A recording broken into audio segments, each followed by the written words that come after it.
Well, good afternoon, everyone. Excited to have you all here as we talk about kingdom expansion in a hard-to-reach culture. I'm going to kick things off today. My name is Trevin Wax. I'm the Vice President for Research and Resource Development at the North American Mission Board. I'm going to kick things off with a talk. We're going to be looking at some aspects of our current cultural context, and then we're going to be talking with Dean and Sarah and Christine Hoover, have a little bit of a panel discussion, and then Vance Pittman and some of the other leaders for Sin Network are going to be speaking after that. So thank you for coming to this micro event. What it is that I want us to do as we kick things off here is to take a look at the mission field of the United States of America, just to give a lay of the land where we're called to be faithful followers of Jesus Christ as we are seeking first his kingdom. So, Jesus, after he has this conversation with the Samaritan woman at the well, one of the things he asked his disciples, John 4, verse 35, is he says, "Don't you say there are still 4 more months and then comes the harvest? Listen to what I'm telling you. Open your eyes and look at the fields, because they are ready for harvest." Open your eyes and look at the fields. Look at the fields, Jesus says. Looking at the field is what any good missionary does. This is one of the things that we expect. When we train someone cross-culturally, we send them from one country to another or from one culture to another cultural context. What we expect to be part of that training is that they would know something about the fields in which they are going, something about the cultural context of the people that they are called to reach. We expect people to look at we expect missionaries to look at the fields. And the same should be true of us in the 21st century in the North American context. So what I want to do now in just the short time that I've got is to lay out very quickly, very broadly, 3 aspects that are true of the fields in which we are called to labor. 3 aspects of our cultural context that we're called to labor in. And just so I can say this to get all of my sort of academic caveats aside, just bear with me for a minute. I'm being very general here. The fields are going to look different depending on where you are, even in North America, right? Like if you're planting a church in a rural area of the Deep South, that's going to look very different than if you're in Southern California with a community of predominantly 2nd and 3rd generation immigrants from Korea, right? So everything that I'm saying here, depending on whether you're in the North, South, East, West, wherever you might be, there are going to be all kinds of complexities to the cultural context that we may be called to reach. But still, there are some general overarching things that are true about the cultural context in North America that I think it's important for us to take a look at, even if in every specific case, it might not be exactly accurate. So with those caveats aside, let's look at the fields. The number one thing I want to mention that I think is one of the most important things for us to recognize is true of the fields in which we're called to labor is the be true to yourself mindset. The number one most important thing I could leave with you today is that we live in a world, generally speaking, in the United States where we swim in the waters of expressive individualism. Expressive individualism is the fancy philosophical term for you be you. Be true to yourself. Follow your heart. Chase your dreams. That the purpose of life is to look inside yourself and find yourself and then express yourself to the world. Some of you guys may remember the book that came out. It's been, I think it's been 20 years ago now. Do you remember Christian Smith wrote a book called Soul Searching about the religious lives of American teenagers? Christian Smith is the sociologist who gave us the term moralistic therapeutic deism. I'm assuming everyone in this room has heard of that, but that's that idea. What they said was dominant for American teenagers 20 years ago was this idea that the purpose of life and religion, the dominant worldview is that there is some sort of a God. Most people are not atheists. There is some sort of a God, but he's relatively distant unless you need him to help you with your life. So it's like deism with a little bit of a therapeutic twist. He's there to make you happy.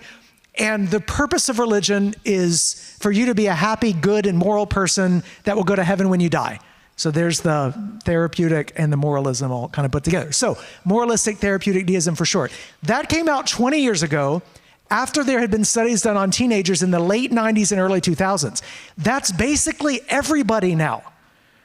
That's grown up. Like that's not just teenagers anymore. That's basically our society is that. And that's one aspect of this expressive individualism that we talk about. It's dominant regardless of your church or your background or your social setting, whatever it might be. In my book, Rethink Yourself, I call it the look-in approach to life. It's the look-in approach to life, meaning in terms of priority, when it comes to discovering the purpose for your life, you look in first to define yourself by your deepest desires.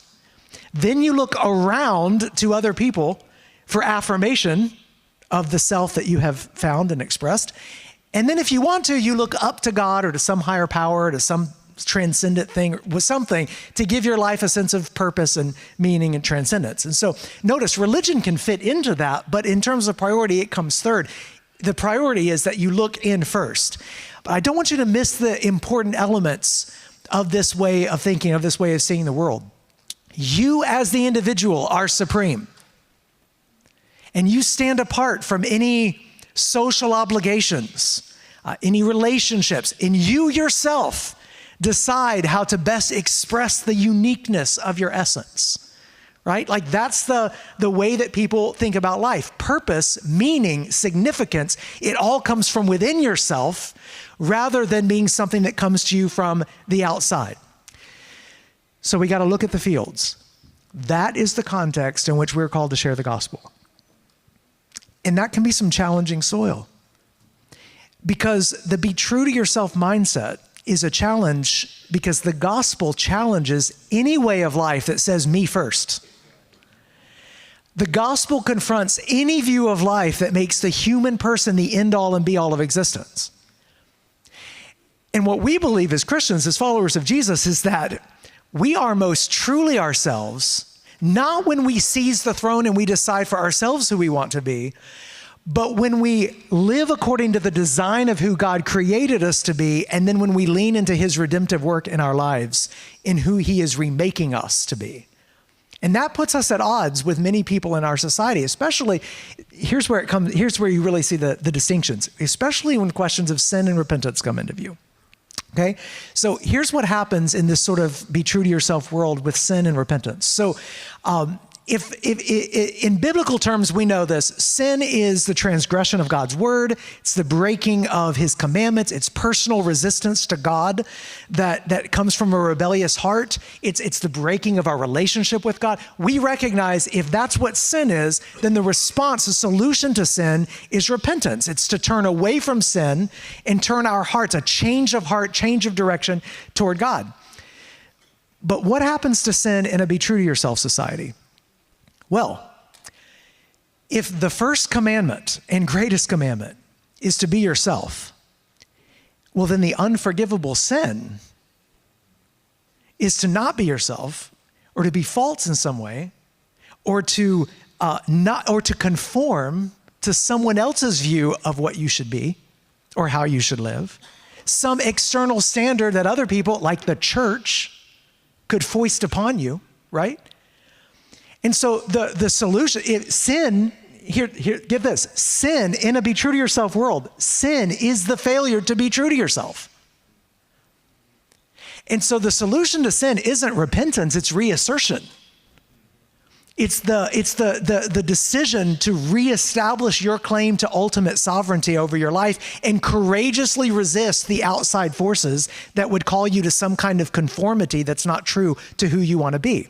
So we could put it this way. For a society of expressive individualists, the greatest commandment is to be yourself, and the second is like it, to affirm and applaud whatever self your neighbor chooses to be. The greatest sins then are to deny yourself or to question or judge someone else's self-expression. Now, you say, Trevin, why does this matter? Here's why this matters.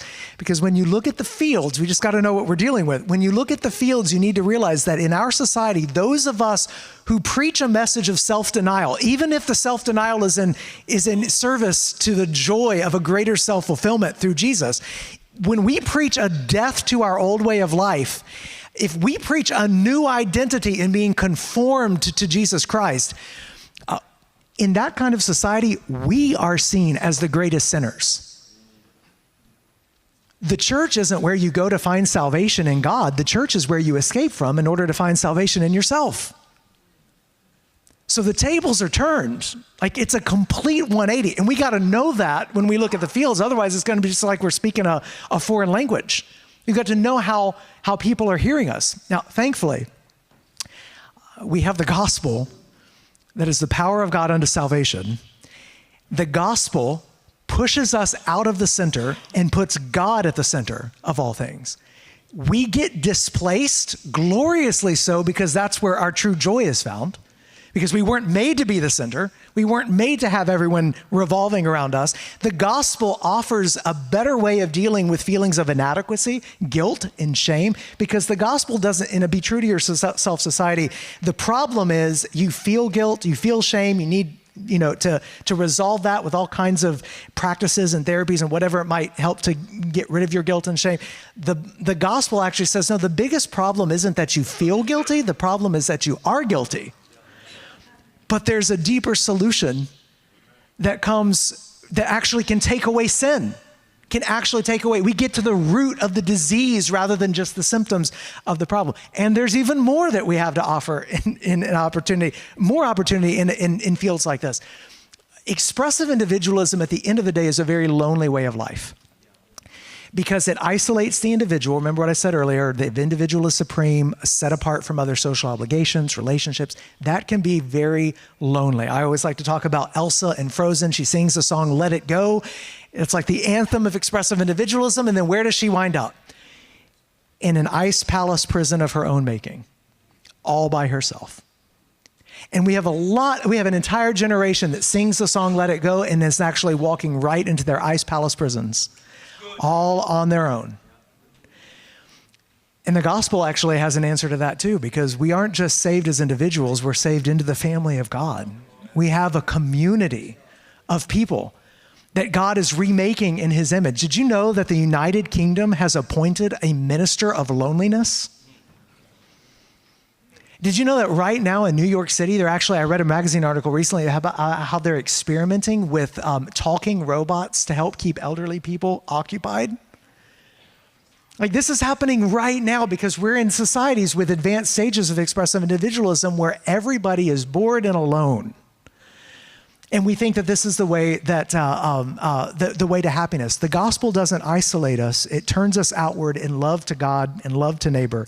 And we have the opportunity to cultivate meaningful community in a be true to yourself kind of world. So first aspect, as we look at the fields. Second one is the moral revolution, okay?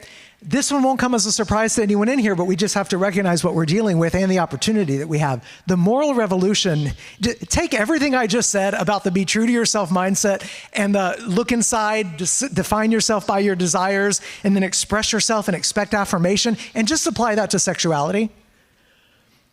And that's basically where we are with the moral revolution. Like, one of the reasons the church doesn't have a ton of credibility when we speak about issues related to sexuality is not just because of the hypocrisy and the moral rot that's been in many of our church communities and leaders. It's also because a lot of times our congregations are full of expressive individualists in every way except when it comes to sexuality. And so one of the, when you think of expressive individualism like providing the scaffolding for the sexual revolution, here's the challenge. We now live in a world that is infused with Christian sensibilities, but it's turned against traditional Christian teaching. Let me say that again. We live in a world infused with Christian sensibilities that's been building for 2,000 years, and yet those sensibilities are being turned against traditional Christian teachings. This is what's happened. We've taken certain Christian values and aspects of things that we believe, feelings, sentiments from the Christian story, and those assumptions have now been weaponized against the doctrines and the morals of Christianity. And so we have a new moral code that's displacing and replacing an old moral code.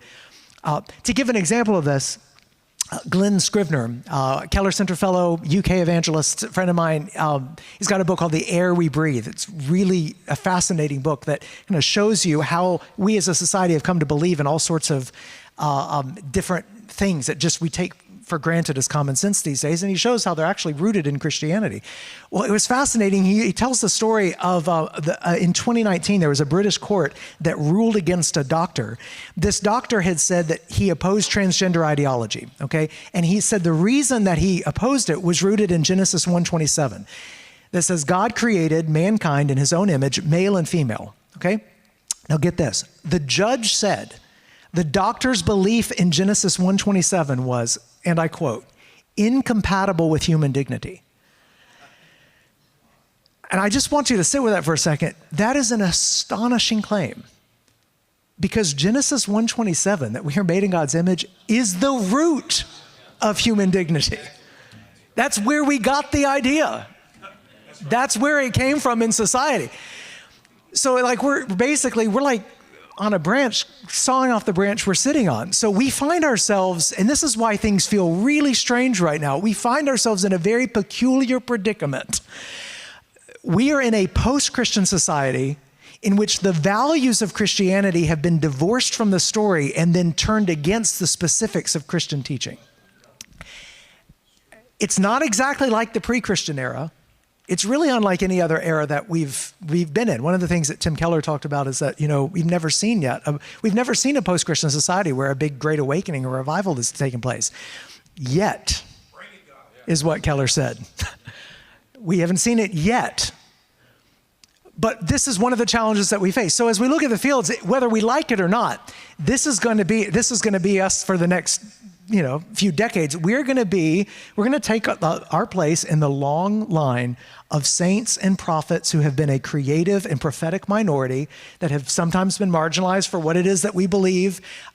We are going to be faithful, and right now there are already signs that the promises of the sexual revolution are going unfulfilled and are crumbling around us. I could point you to multiple resources from secular writers who are not believers, feminist writers who are questioning the basics of the sexual revolution, liberal men who are wondering about the crisis of masculinity and male and female that are writing about this.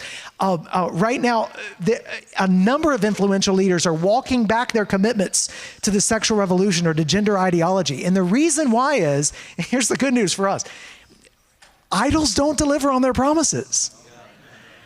Human nature, physical reality, the unchanging tendencies of the human heart, they all strike back. Truth is ultimately irrepressible. So we have an opportunity here to point a society that it continues to just get into a mess, out of that mess, to point back to the roots where nourishment can be found for flowering and flourishing. And let me just say, it would be a disaster for those of us in the church right now, in the very moment that the world is waking up to all the confusion and disillusionment in the wake of the sexual revolution, for us to jump on a bandwagon that is obviously heading off a cliff. So we need to look at the fields, but I do think the danger that some of us have is we look at the fields in an oppositional way, and we adopt this posture of defensiveness, and we're not able to recognize, if you don't look carefully at the fields, you're going to miss the Samaritan woman.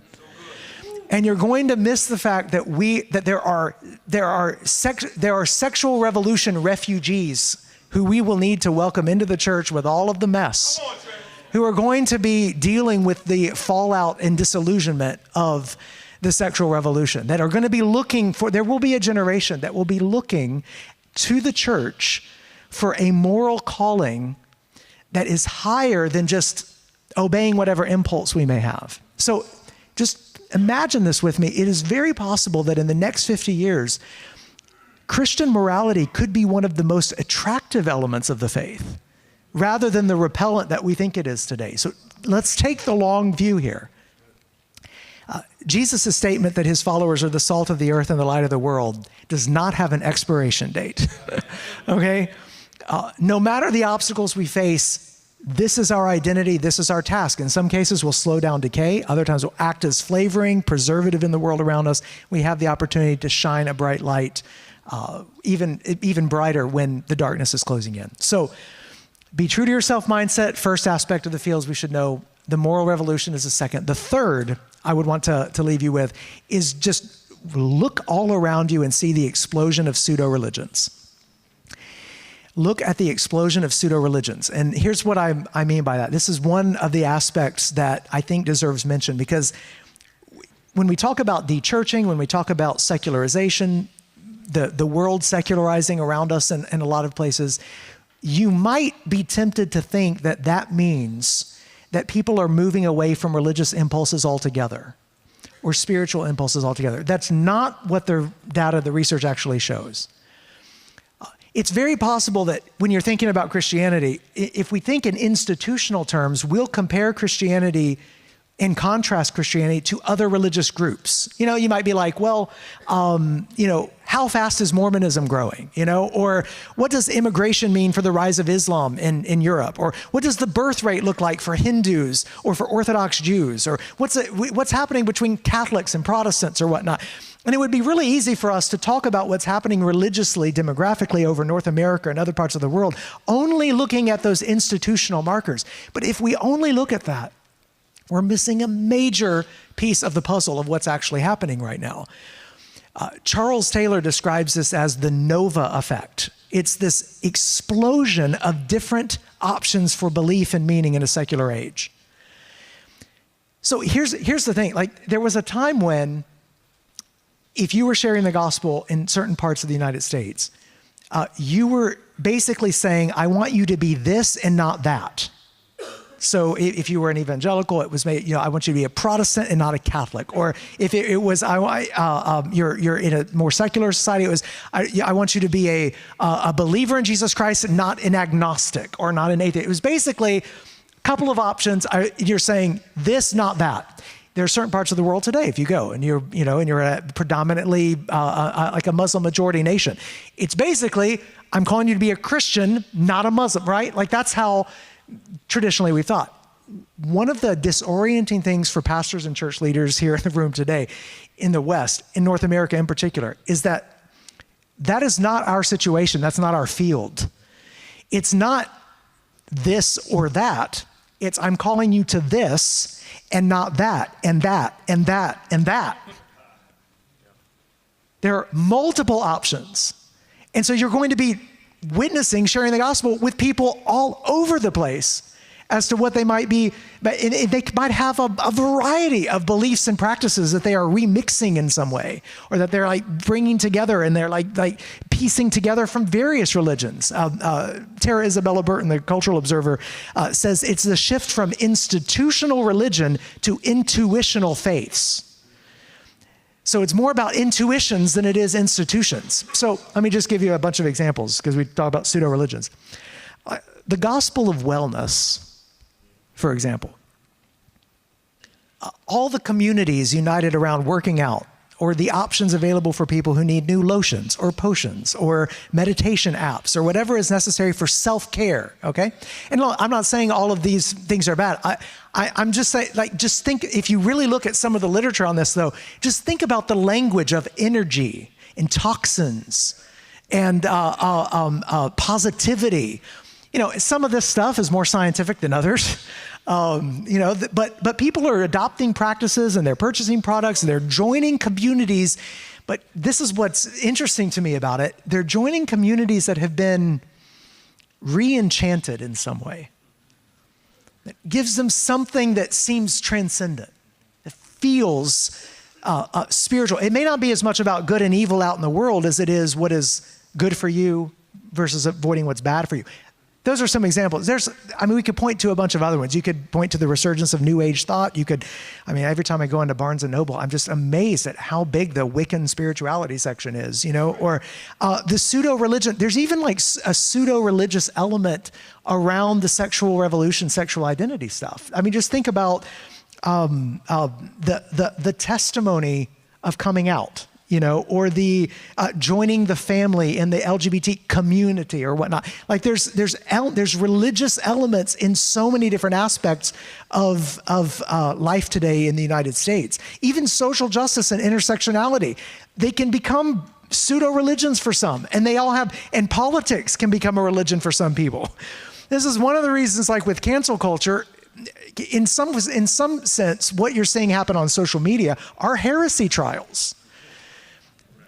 The only reason it makes sense for there to be heresy trials is if there's a religion there, right? So there's people's identities are being based in something else. There's some kind of pseudo-religion that is there. So my point with all of this is to say intuitional religion is on the rise, which means the competition for the gospel, so to speak, is not just other religions. It's this explosion of personalized pseudo-religions that mix and mingle with the institutional.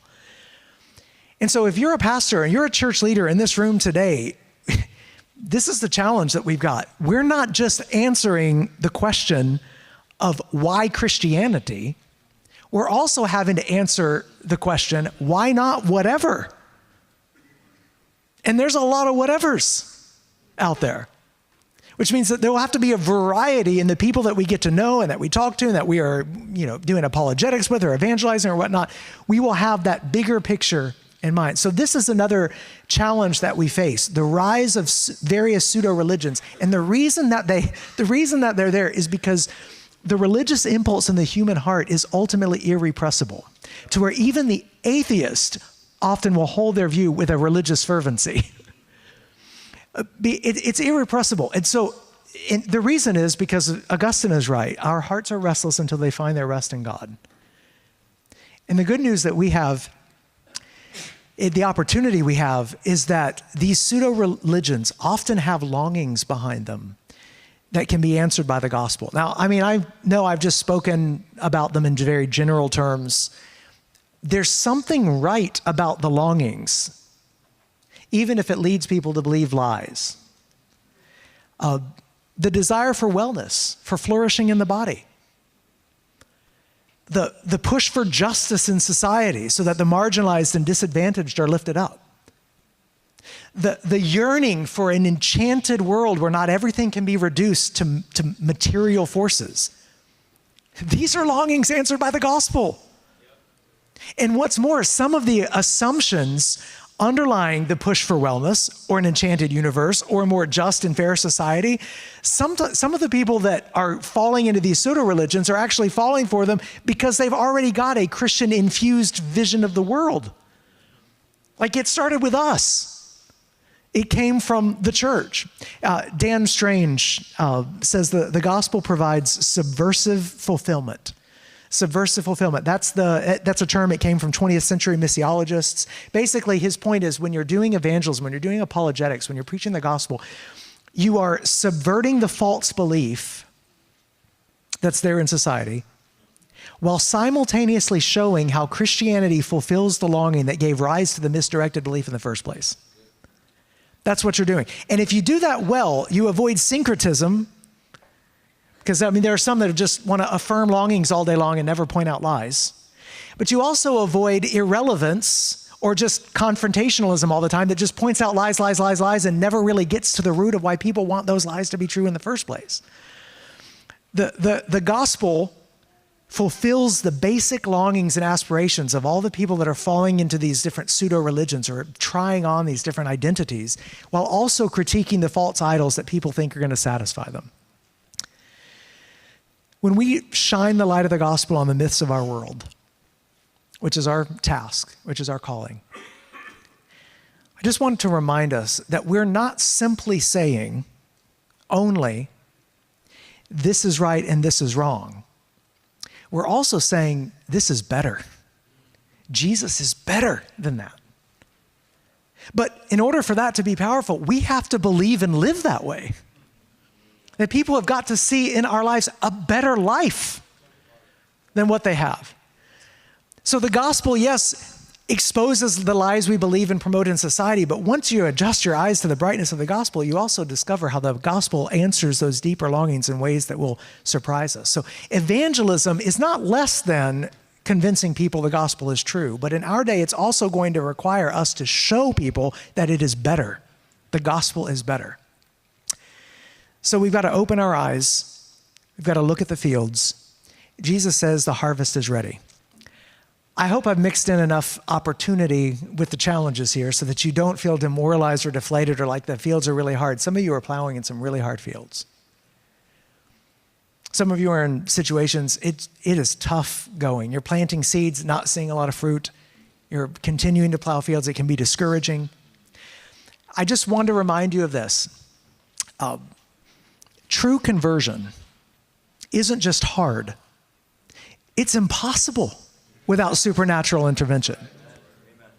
Can we just remember that for a second? I don't want you to walk away from this part of our micro event thinking that if we just get the perfect method, if we just get the right strategy, then suddenly that's going to make all the difference. Listen, we must not forget that in the end, the primary reason that anyone believes the implausible testimony that Jesus Christ walked out of the grave on Easter morning is because the Spirit has opened eyes in response to his people's prayers.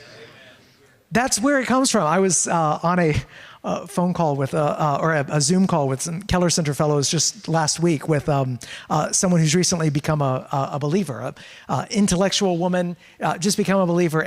And at the very end of the call, it was just wonderful. At the very end of the call, she has a very implausible, improbable story. At the very end of the call, she made the comment, she said, you know, sometimes when I think about it, like I know the truth and I know what I believe, Jesus Christ died for my sins. But she said, when you really think about it, it's crazy. She's like, it's crazy that I believe that Jesus, who lived 2,000 years ago, that his death has something to do with my sin. It's crazy, you guys. That's what she said. And I just loved the response, because to me, I was like, yes, it is crazy. Like, let's not forget the fact, and yet here we are, 2,000 years later, with billions of people across the globe, all believing, confessing Jesus Christ crucified and raised. How crazy is that? So the thing I just, from an encouragement standpoint, if the fields are really tough that you're plowing in right now, trust him, pray to him, open your eyes, look at the fields, trust him for the harvest. Let's be the kind of people who are faithful with the plow where God has placed us, looking at the fields, doing whatever we can to really understand the place that God has called us to serve, but trusting that he is the one who will bring the increase. He is the one who will bring the harvest. So right now I'm going to invite Dean and Sarah, pastor of City Church in Tallahassee, and Christine Hoover, who has a lot. I could go through both of their bios for a long time, but I think they're all on the website anyway. But both of these are friends and are influential within the Send Network. Christine has the Ministry Wives podcast. Dean is one of our Send Network leaders, partners. And so I'd just like to talk with them just a little bit about this and just some areas of application as we shift into this part of the service. So thank you guys for being part of this. Thanks for having us. Yeah, and this is like Christmas for me. Gospel Coalition and the Send Network Together, together, which I think are the two greatest institutions in North American evangelicalism. Wow. So isn't that awesome to have this partnership? It's just great. Yeah. So I just needed to say that because I'm excited. I was just saying to someone earlier, I was like, I feel like my worlds are colliding. Like I've got like the Send Network world and my GGC world, and it's all coming together. It's beautiful. Okay. All right. Dean, so as a church planter, as a pastor, you've had to look at the fields that God has called you to serve in. And I'm intrigued by, and I want to start off because I think there'll be some people in here who are in fields similar to this. You've talked a lot about nominal Christianity. You've talked about, your first book was called The Unsaved Christian, right?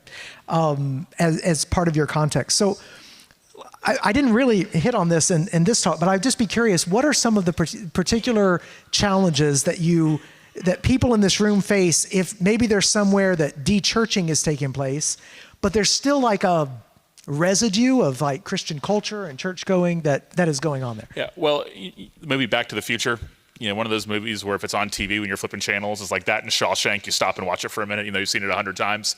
I really wish I could get in Doc Brown's time machine and go back in time, it wouldn't be that long ago, and find the person who first said you don't have to go to church in order to be a Christian, and kidnap them and put them on a deserted island somewhere, because the damage that has done is just incredible. So when you think about de-churching, oftentimes it's simply because the church did this and the church did that. It's the church's fault. We need to own what we need to own, of course. I don't want to be defensive about that. But the main reason why we usually see people de-church is they just get out of the habit. And because leisure has increased, because expendable income has increased or credit card limits have gone up. Maybe that's what it is. And because of children's activities becoming supreme and like the priority in life, we're seeing a de-churching happen, and people don't think anything of it because you don't have to be a Christian, or you don't have to go to church in order to be a Christian. And I'm 42 years old, and I really see it in my generation. And if I trace it back, I know it's more, and there's more to it than this, but just for the sake of this conversation, I trace it back to when you think about 1990s youth ministry and Christianity. There's a lot of awesome things that happened. A lot of us got saved during that time. People usually talk about CCM, and they talk about True Love Waits. There's another missing component we're missing about that we're neglecting about what happened during that era that I think is fueling things now. And that is all we seemed to ever hear about was a personal relationship with Jesus. Like every single sermon was about that, about you and God, personal relationship, you and the Lord, you and Jesus time. Does God want us to have a personal relationship with him? Of course he does. That's a biblical principle. It's a biblical reality. But what happened is rather than seeing that as our relationship with the Lord in terms of being adopted into his family, about it being part of the Big C church expressed locally, now we see people 20 years, 30 years later, they're saying, well, you don't have to, I have my own personal relationship with God. You don't got to go to church to be a Christian. Me and God have our own thing. I can have church in the deer stand. I can have church on the golf course. I can have church during brunch. I can have church at a Colts game on Sunday morning. And we're seeing this de-churching take place of people thinking they're fine because they had their own relationship with God. But the further they get away from the local church and actual discipleship as God intended, we're going to see the God they have a personal relationship with is not the God of the scriptures. It's a God they've kind of created and invented for themselves. And then after that, the tragedy that happens is then you see a generation after them of their children who are nowhere to be found when it comes to the faith in the local church, but would still claim to be Christians simply because they're not atheists, they're not Jewish, they're not Muslim. So as a result, they see themselves as Christians. Really, they're just generic theists at best. So even though they're de-churched and claim the name Christianity, we still have to see them, in my opinion, oftentimes as an unreached people group in our community, and not think just because they would check Christian on a form that it actually means they're saved. Because they have a relationship with God that, again, I'm not the judge of who's a Christian and who's not, nor do I want to be, but they have a relationship with God that oftentimes would be unrecognizable in the scriptures as who God actually is. Like, is it actually Yahweh, the God of Abraham, Isaac, and Jacob, that they have a relationship with, or is it some kind of own little version of a God that kind of accommodates us and makes us feel good about ourselves? So I think what's happened is we're creating an environment where people are de-churched, but they think they're fine because they still claim theism. Even though they wouldn't use that word. They still claim belief in God. So that just makes things really complicated because it's hard to reach people who think they're fine. Yeah, and so the church is nowhere on their mindset at all. And then the next generation is coming up and they're going to church. We don't go to church. I mean, maybe every now and then on Mother's Day with Nana because it makes her happy. But, we're Christians. We say a prayer before dinner, that kind of idea. And it's quite the conflict right now, quite the problem. But beyond preaching, though, with an eye to some of those people maybe in the room on special occasions, like you talked about, because Nana invited them and said they're coming to church. What do you do to equip people in your congregation to reach some of those people? Yeah, one, I think you need to convince your own folks that the local church really is God's plan for his people. And to be unapologetically a local church advocate. Like, we can't be ashamed of that. Because when you get excited about your church, it's easier for folks to go, oh, well, it's the big C, capital C church, and we don't want to think we're the only church. Like, no, we're not saying that. We're saying by simply being a part of this, we get to practice God's design for his people. When I do a wedding often, I'll actually remind the bride and groom in front of everyone else, like, by being here today, we're actually participating in God's design for creation. A man and a woman becoming husband and wife. What a neat thing to be a witness to God's design. The local church, there's more to being a Christian, obviously, than going to church on Sunday morning, but by simply walking in the door, whether you realize it or not, you're participating in God's design for his people for flourishing and for discipleship and for the Great Commission. So I think we've got to convince our own people and then help them see that the local church and local church engagement is part of the mission of God to make known, to the world. And then to see that simply because someone claims to be a Christian doesn't mean they are. And that's critical. And we'll talk about it a little bit later, but that's critical right now, is that we have to realize that simply claiming God, claiming that Jesus was born in a manger in Bethlehem, those kind of basic facts, does not mean someone also believes that they need Christ for salvation. And so it's easy right now to believe in Jesus, believe in God, know a few facts, but be totally clueless about the gospel story. So our folks need to see that they don't have to have a passport to go on a mission trip, even though we really want them to get passports and really go on mission trips. They just need to look around in their own neighborhood, in their own workplace. Yeah, so speaking about looking around, Christine, Calvin Miller used to talk about evangelism. It begins with he called it the art of looking around. which I've always loved that the art of looking around, really seeing people and like thinking about spiritual need. And you and I have talked before on your podcast, actually, we talked about opening your eyes, like to the and you talked about even like when you were in a particular environment looking at what are the bumper stickers. Bumper stickers, yeah. And so help us understand, like, how did you do that? How do you equip other people to really start seeing what God sees? Yeah, well, he's referring to my husband and I moved to Charlottesville, Virginia 15 years ago now to plant a church. And when we got there, I realized everywhere we went, people had tons of bumper stickers on their car, almost everyone. And they also had personalized license plates. And so I almost got in accidents just trying to read people, try to understand, like, what does that license plate say? But what I started noticing is that there were themes to these bumper stickers. And those themes were politics, and they leaned one way, leisure, like the beach or the mountains, because we lived in the mountains, and dogs. So, but I started realizing that these bumper stickers are helping me understand what the people in the context I'm living, what they value. And they really did value those things. In fact, I told you they value dogs more than they value children. And so there would be dogs at restaurants, but you wouldn't see children at restaurants. And so once I began to kind of recognize these things, I realized that this is a key to me understanding and being able to relate to people that my neighbors or the people that we're engaging. And this is what they're talking about. This is what they value. And so I would say just the art of looking around is to notice on the macro level, what are people talking about? Where did they gather? They're expressing themselves in some way by the use of their time or bumper stickers or those sorts of things. And so you can begin to ask those questions. What are people expressing to me that they value in the context in which I live? And one thing also in line with that is I began to notice what was lacking in what people were sharing or expressing. So when school started, I remember I drove out of the neighborhood and I realized there are teenagers on every corner waiting for the bus stop, but I don't see them any other time. Where are they? Where are they gathering? And so to me, that was something that was lacking, that the teenagers were isolated. There wasn't a place for them to come together. Or if kids aren't valued, how can this is an opportunity for us as a church to provide opportunities for teenagers to be together and for kids to be valued and to bring moms together. And those were things that we did to try to reach. But we were looking at the macro level and asking those questions. But I think you can also take it to a micro level of just when we're engaging with people I love that God is a question asking God. We see that in Jesus when he interacts with people. He's always asking questions and he already knows the answers. So he's really asking these questions to reveal the heart of his listener. And I think of Hagar, where Hagar's out in the desert and God says, Hagar, where have you come from and where are you going?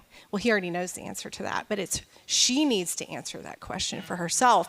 And so I think sometimes us being able to ask good questions of people and just to say, where have you come from? Tell me your story. What brought you here? Help me to know where you're going. What are your hopes? What are your desires? It really reveals the heart, not only to them, but to us to be able to speak into that. Some of what you were talking about with the longings that people have, they're going to express that when we can get to that micro level of just observing. Now I live in Austin, and now I don't look at bumper stickers, I look at tattoos. And I say, what does that tattoo mean? What is that? Because everybody has a story about their tattoo, and everybody has a tattoo. So getting to ask those questions of just, where have you come from? Where are you going? Those kinds of things. Yeah, I love that emphasis on the macro and the micro. I mean, we've talked a lot about helicopter view, macro level, look at the fields in North America. But at the end of the day, I mean, I hope the takeaway from this is look at your field and look really carefully at your field. Don't live only up here. We've got to apply that down here. Dean, in talking about some of the challenges that we just looked at, be true to your mind, be true to yourself, and the moral revolution and the pseudo religions, it would be really easy, I think, for some people in here to think, okay, I got to protect my church from the fields out there, rather than realize that the fields are in the church too, in the sense of, like, the be true to your mindset be true to yourself is not something that's just out there.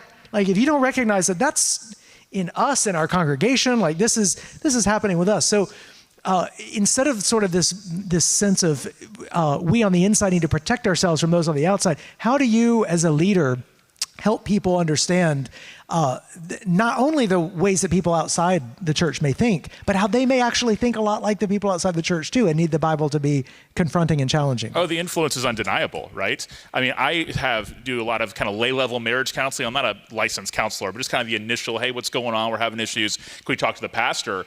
And almost every single time it goes back to what your just talk was a few minutes ago about that kind of self-actualization, about the identity being like, this is, if I don't get to do this, if I don't feel this way. I just really think we have a crisis of personal meaning right now in culture.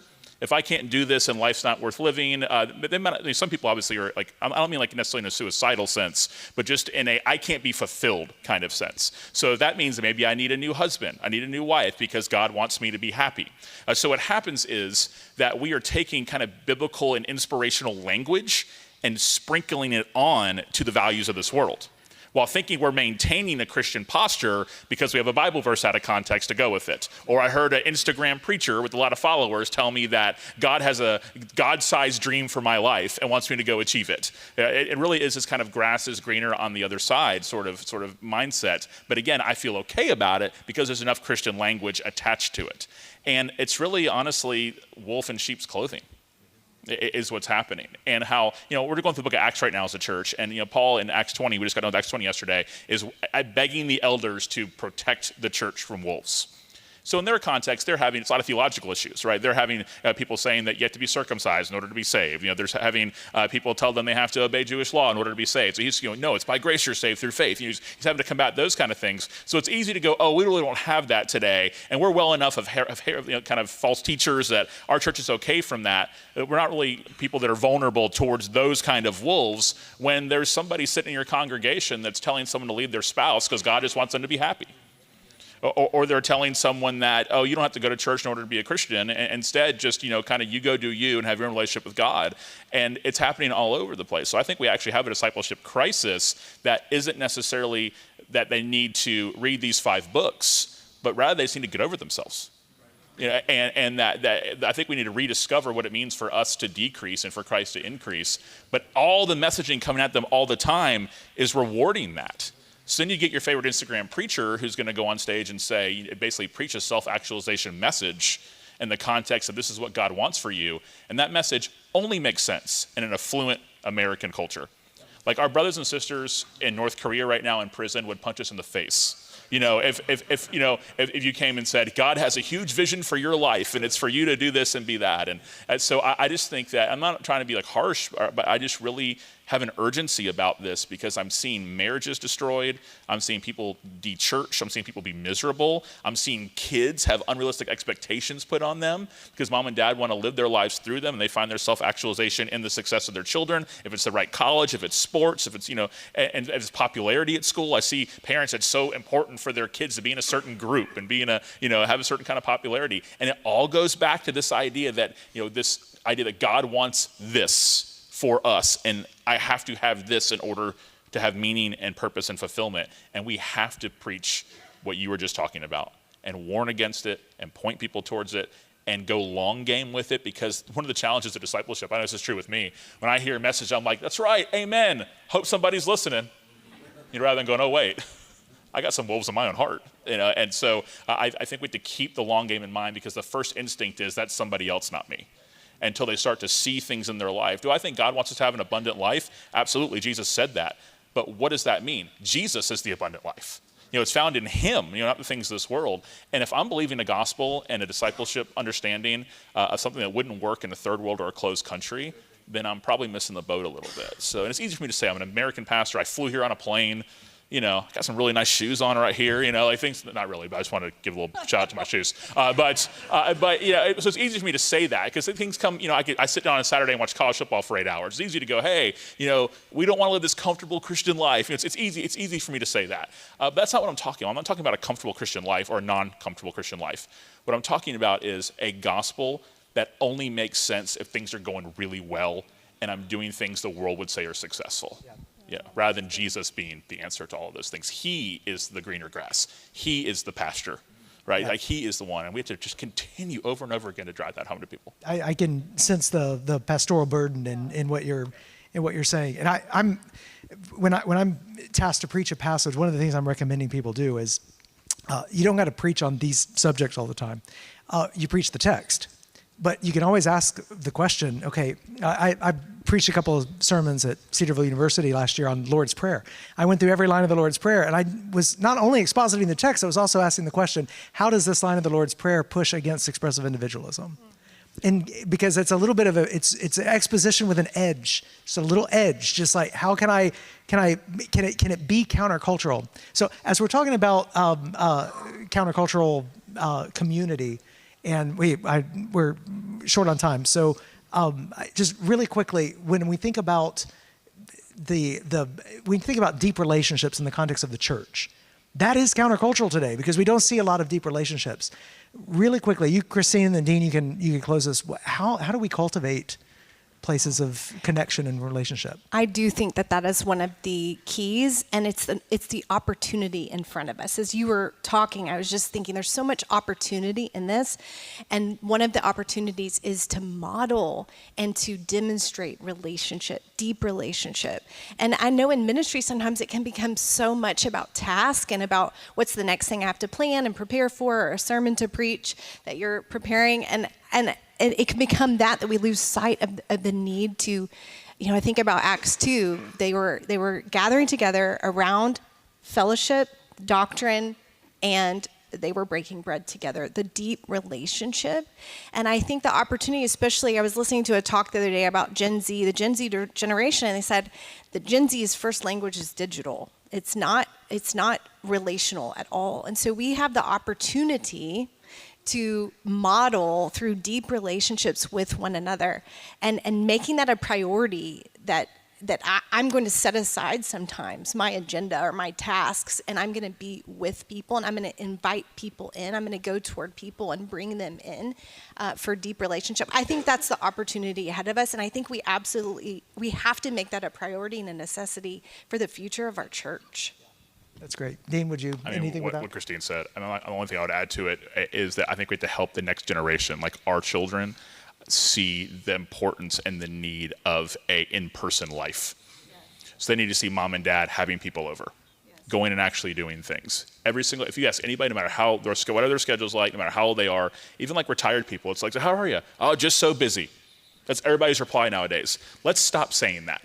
Let's just stop saying that and try to find ways to say, hey, part of our busy is going to be relationships. We're going to open our homes. We're going to go to coffee. We're going to go to dinner. But I really want our kids to see that. To see us having friends. Yes, and having fun and laughing together. Yes. I want kids to really see that. And that's just really, of course, they're going to see mom and dad on their phones. We're not going to get less digital as a world. There's not going to be a swing the other way. Because society's going, right? It's not. So we have to get more relational as the world continues to be more digital, while still leveraging and using these resources, and that's the world. We're not removing ourselves from the world. Digital is the world. We're going to be in that. But we have to make sure that we are relational people in that world, and I really, really, really want all of our kids to see us doing that. Yeah. We're going to have to probably do some education on how to build good relationships in general, because we're going to get generations from being able to do that well. So. Yeah, we used to make fun of, it used to be kind of common in our tribe to make fun of churches that we'd call them seeker sensitive, that do sermons on friendship. Maybe they were onto something. We should do some sermons on friendship, you're saying. Right? Yeah. We might have to do that. We'll just call it gospel-centered friendship and feel better about it. That's right. All right. Well, you guys show your appreciation to Christine and Dean. Thank you.